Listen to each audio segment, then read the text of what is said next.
Hi, I'm Bob Trask. For the last 45 years or more, I've been teaching consciousness around the world.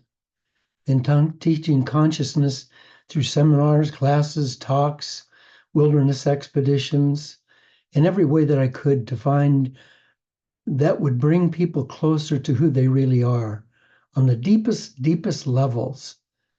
When we were born, we were pure, clean. We didn't have any thoughts. We didn't have any memories. We didn't have any old wounds that we had to heal. Excuse me. We were just beautiful kids. And when we were 2 and 3 years old, we were filled with imagination. Our imaginations were up until 6 years old. Our imaginations were amazing. That was our whole life, our imaginations.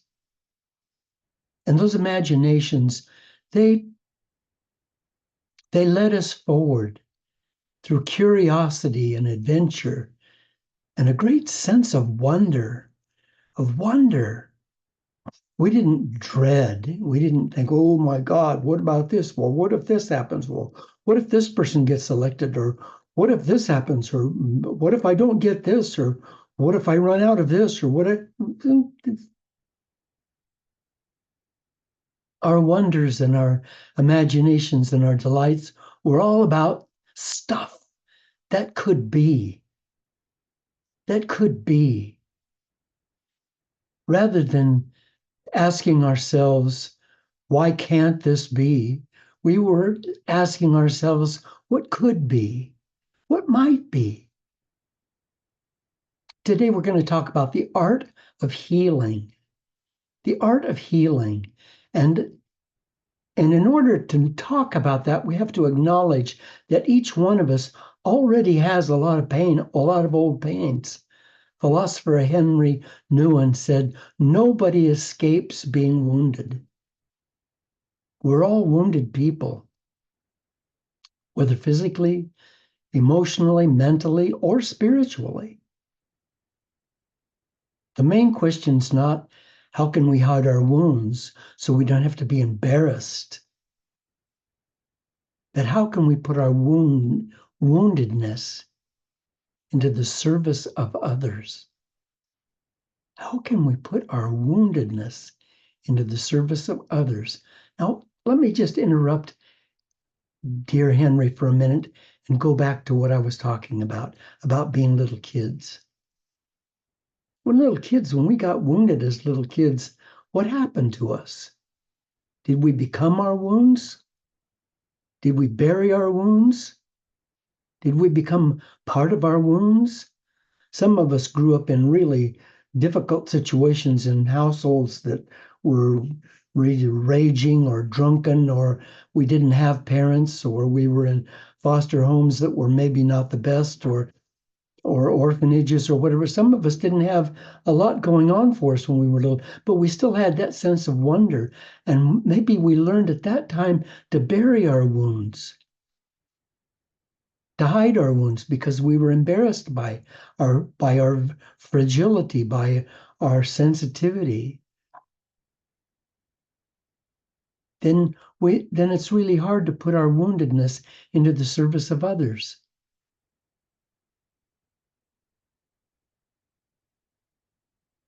When our wounds cease to be a source of shame and become a source of healing, we have become wounded healers.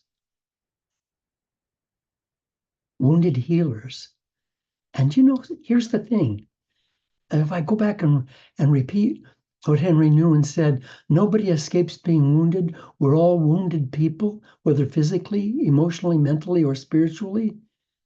The main question is not how can we hide our wounds so we don't have to be embarrassed, but how can we put our woundedness into the service of others? When our wounds cease to be sources of shame and become sources of healing, we have become wounded healers. Almost 800 years ago, the great spiritual master Rumi said, the wound is the place where the light enters you. So, and, it wasn't an accident that you got hurt. It wasn't an accident that I got hurt. Wasn't an accident that we broke our arm or broke our leg or broke our ankle or fell down or got cancer or got sick or got the measles or lost part of our eyesight or all of our eyesight or can't hear now. We're deaf and maybe we have a hard time articulating and maybe we're terribly shy or bashful or we have some sort of an emotional problem that keeps us locked up in our house or we live in daily anxiety or panic or whatever. Those are all old wounds. Those are all the festering of old wounds that never got a chance to become expressed. In 1979, the famous author and surgeon, Bernie Siegel, took a class from Elizabeth Kubler-Ross that focused on crayon drawing for healing. Crayon drawing, especially with people facing life-threatening disease. Then later, I co-facilitated a week-long seminar with Elizabeth Kubler-Ross. We worked together in that seminar, and I learned from her about using crayon drawings for healing. Now, Bernie Siegel incorporated this drawing techniques into his practice, and he was laughed at by the medical community.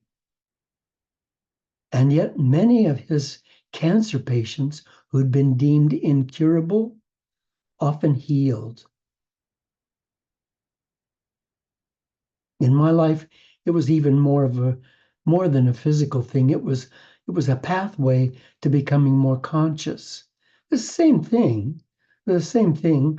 It was taking the lid off of the old wounds and letting them have a voice.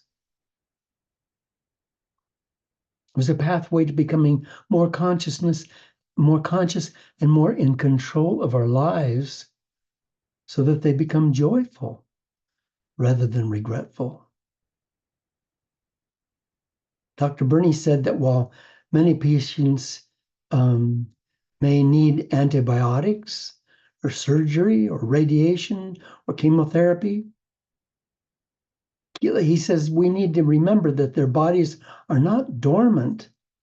Their bodies are not asleep. We're not working on just a chunk of meat here. They're conscious. And that consciousness is in them.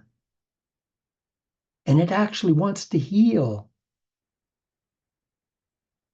Dr. Siegel found that the healing process needs a creative expression from the subconscious mind. Why? Why does it need an expression from the subconscious mind?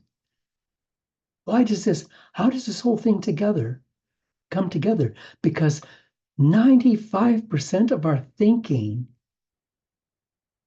which controls our bodies and our ability to heal, 95% comes from our subconscious mind. And if our subconscious mind is holding a lid on old wounds and old pains, no matter how small they are, it doesn't matter. Now, it might just be this tiny little thing. My father yelled at me, or my father hit me, or the one little tiny thing. My best friend left and moved away or died, or the little tiny things. But they build up, and we have this vault, this safe inside of which we keep them, and we lock it tight so that we can be cool. On top of that. No, I got no problems. I don't have any old pain. But we all have that old pain and we do because we're supposed to. You were supposed to hurt. You were supposed to get betrayed. You were supposed to break that bone. You were supposed to leave your friends and move to a new neighborhood, maybe again and again. That was supposed to happen to you. It was supposed to happen to you because those wounds were supposed to make you a healer. They were supposed to make you who you could become. But what happens is that in this society, we hide from our pain and we bury our pain. And when we bury our pain, then we bury ourselves.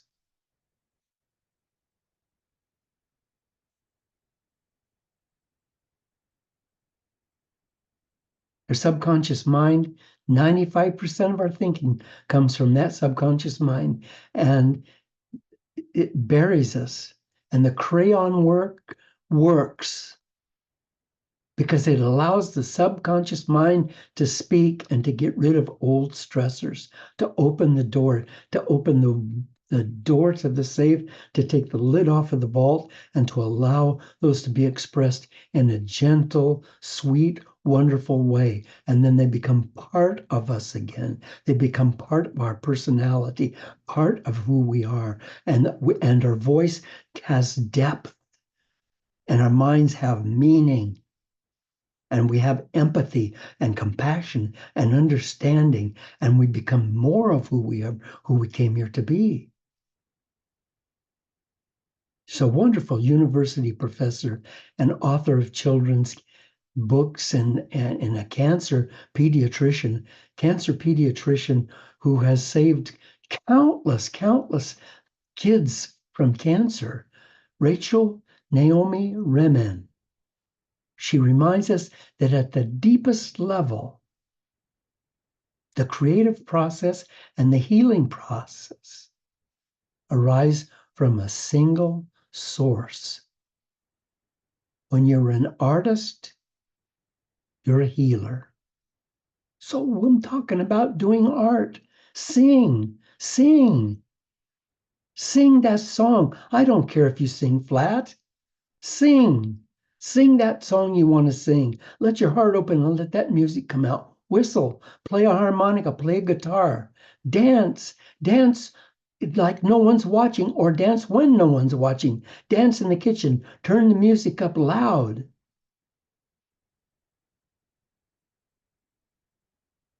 And dance. Because healing is an art. And it takes time. It takes commitment. And it takes daily practice. Healing takes daily practice. And also, it takes deep love. You have to be willing to love. And I can tell you, and boy, I've done lots and lots of counseling for marriages and for couples that were thinking about breaking up. And I can tell you that what got lacked there is that everything got in the way of love. The money got in the way of love, and the business got in the way of love, and the busyness got in the way of love, and the kids got in the way of love, and everything got in the way of love. And after a while, they weren't looking into each other's eyes like they were over that first cup of coffee or tea or that first date. They weren't looking in, and they weren't listening. They weren't hearing. They were neglecting. And the same thing is true with healing. That has to come out of you with love. Those little kids that we were at one time, 3 or 4 years old, they were pure love. Pure love. So healing can be greatly helped by medicine, and yet there are people suffering from diseases that won't heal regardless of the medication because they're wounded not in the body, but in the spirit. For many people, it begins with a boundless expression of artwork. The healing process begins with a boundless expression of artwork. And that artwork can't be controlled by the intellect. Those are two different things. The mind, the intellectual mind, God bless it. It is so amazing. Your ability to work word games, your ability to do puzzles, your ability to figure things out, your ability to do math, your ability to contemplate deep meanings in books. God bless it. That's wonderful, wonderful, wonderful. This has nothing to do with that. This has to do with the wisdom in the heart, and the intellectual intelligence of the brain and the wisdom of the heart are not the same thing. They're not the same thing. They don't come from the same place. And the heart is intelligent. The heart is intelligent just like the brain. It has neurons. It has an intelligence just like the brain, but it's a wisdom intelligence. And that's the artwork. The art has to come from the heart. Can't be controlled by the intellect, by the egoic mind. Has to be natural, has to flow from deep within. That's nature. That's how the universe works. A bird doesn't teach her babies how to fly. They already know how to fly. If they had to go through a class and learn about air pressures and vacuums and fluid dynamics and the dynamics of flight, they might never leave the nest. It's all just, oh my God, I don't think I'll ever be able to fly. This is just too much. But they already know how to fly. One day they just open their wings and lean out of the nest and glide off into the air. They just know how to do that. And you know how to do that. You know how to heal. You know how to heal. Just open your wounds. Open your wounds and let the passion flow out. You say to yourself, well, but that'll hurt. Yeah, it'll hurt. Yeah, it'll be painful. But pain's not going to kill me. And pain's not going to kill you. That's pain. So feel the pain. Just well, if you don't resist the pain, if you don't stop the pain, then it flows, it becomes part of the river of life. And it joins with art, it joins with music. Van Gogh was in the process of losing his mind. And he knew that. Now, he was highly intelligent. He wasn't losing his intelligence. He was highly intelligent. Because emotionally, he was just, his emotions were so fragmented and so fractured. But because he was willing to express it, he left us artwork that changed the world. Oh my God, when I look at Van Gogh's paintings, when I look at the bridge over the river Arles, that water is running in the river, it's running down the wall in my room. Starry Night, sunflowers, the potato eaters. His work is amazing, and it all comes from wounds. Now, understandable. He was living at a time when he also couldn't find ways to heal his wounds. But we can heal our wounds. We have doctors, we have psychiatrists, we have counselors, we have therapies, we have classes. I teach classes, we have counseling, we have these kinds of programs online where we can be healed. We can actually heal ourselves. He didn't have that. He just was an open wound. But even with that, he was able to change the world. So today's conversation is about healing. In my talks, in my seminars and wilderness trainings with thousands of people around the world, I learned a powerful lesson. I learned that nearly all problems, even physical ones, begin with blocked emotions. I'm not free to be exactly who I came on this planet to be. No, that's not to say that there are not some physical anomalies, some physical problems that are not emotional blocks. There definitely are, but those can get healed. But in the process of healing those, and it may go on, my dear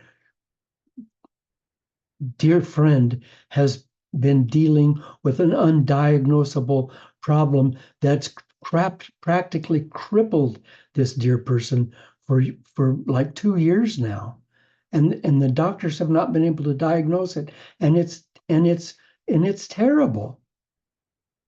But what's happening is that this person is growing, becoming more compassionate, becoming deeper, wider, becoming more understanding. What an amazing thing is happening. This person is changing, is evolving, is moving far beyond where most people ever will go.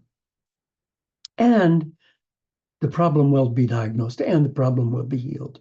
I'm convinced of that. But most of us are just not as healthy deep inside as we want to be. And if we're not, if we don't let that, if we don't express that, if we don't let that fox out of the cage, eventually it chews us up. Yeah, what is buried deep inside eventually comes to the surface and it becomes physical. Most of my old students learn to heal their wounds and to set themselves free. And most of us have parts inside that we're hiding from ourselves. Most of us are to some degree pretending to be who we want to be.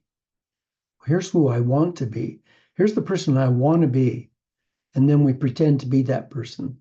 What if we just stopped pretending? Then who we really are would just come out with just the Van Gogh, the Monet, the Beethoven, the Tchaikovsky. That would just come out. We would just become the artist's life. We begin to live with new attitudes about ourselves and about our worlds. And we discover new truths and we'd be healed. So it goes way beyond crayon drawing. Because there's art, and it's the art of meditation. If you're not meditating, start meditating. Hello? It's an art. It's not a discipline, it's an art. The art of visualization, to visualize the world that you want to see, to visualize the self you want to be, to visualize the life you want to live, to visualize the abundance you want to have, to visualize the health you want to have, to visualize that. Let that visualization guide you, and your soul will bring you there. And it's the art of creating powerful affirmations, all of which heals us by replacing our old fear-based programming. And when we stop pretending to be who we are, we become wonders of nature. And our bodies and our minds and our spirits all become one. So visualization is simply creating and then holding a mental image of being healthy, strong, and whole. We can't allow old visualizations that limit us to go on.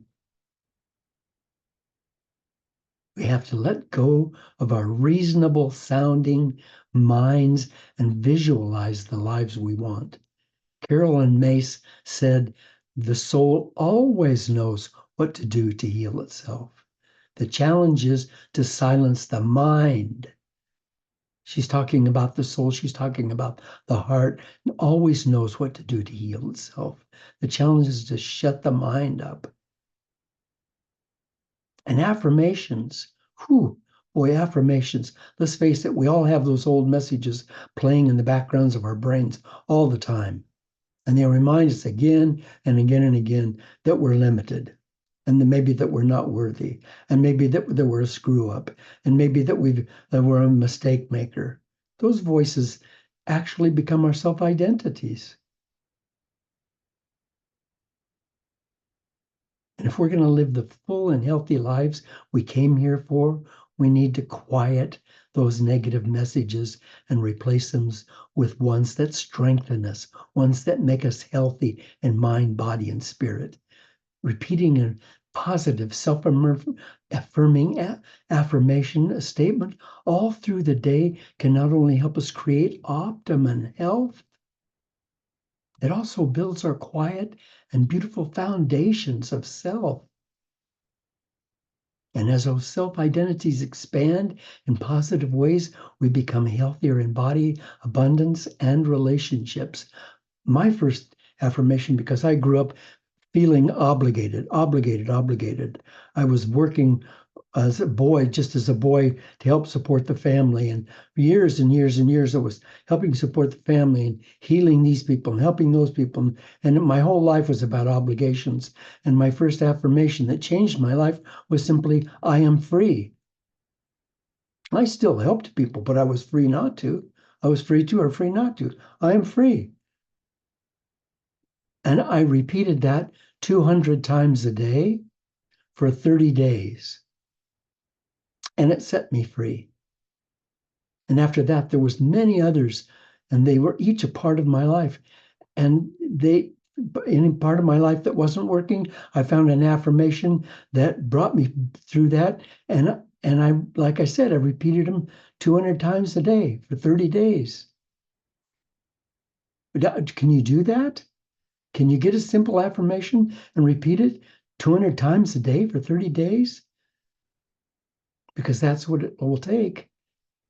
Henry David Thoreau said, as a single footstep will not make a path on the earth, so a single thought will not make a pathway in the mind. To make a deep physical path, we walk again and again and again. To make a mental path, we must think over and over and over the kind of thoughts we wish to dominate our lives. Those are affirmations. And even each affirmation should start with the two words, I am, which is an affirmation in itself. I am. An example might be, I am free. I am a good and worthy person. I am accepting the abundance of the universe into my life now. I am getting healthier every day now. What we're actually doing is harnessing the energy that's been against us and turn it around so that same energy is for our good. The name of the energy when it's against us is fear. And it may be fear for ourselves or fear for a loved one or fear for the world. But if we turn that around, the name of that fear is grace. And we can live in grace, and grace is empowering, and it calms us, and it makes us feel safe. And it allows the body's natural healing abilities to bring us back into balance. Our conscious minds are processing an average of 60,000 thoughts a day, 95% of which come from the subconscious mind, which has been programmed to store all this stuff, some of which we don't need. So let's look at the stories we tell ourselves about our lives.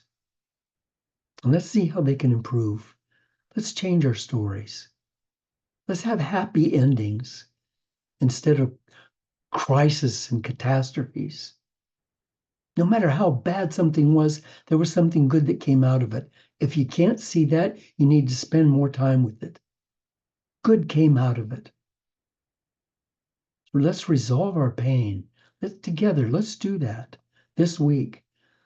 Let's begin to resolve our pain and live our lives with more freedom and joy. Let's get some typing paper and some crayons, and let's do some work. Every morning when you wake up, do a crayon drawing. Just don't spend a lot of time. Spend maybe 5 minutes at the most, maybe 1 minute, just letting your heart speak through colors. Don't try to draw a picture. Just scribble, and then turn it over and don't look at it again. And do that every day for 30 days and get an affirmation and do that every day for 30 days. And at the end of 30 days, see where you are. Oh boy, I'm going to tell you something. Your life will have transformed. Let's start this week. Let's listen to Mother Teresa, who says, there's a light in this world, a healing spirit more powerful than any darkness we may encounter. We may sometimes have lost sight of this force when there's suffering, too much pain. Then suddenly, the Spirit will emerge through the lives of ordinary people who hear a call, and answer in extraordinary ways. Let's hear the call. Let's answer in extraordinary ways. And finally, Let's listen to that Master Ram Dass, who said, healing does not mean going back to the way things were before, but rather allowing what is now to move us closer to God.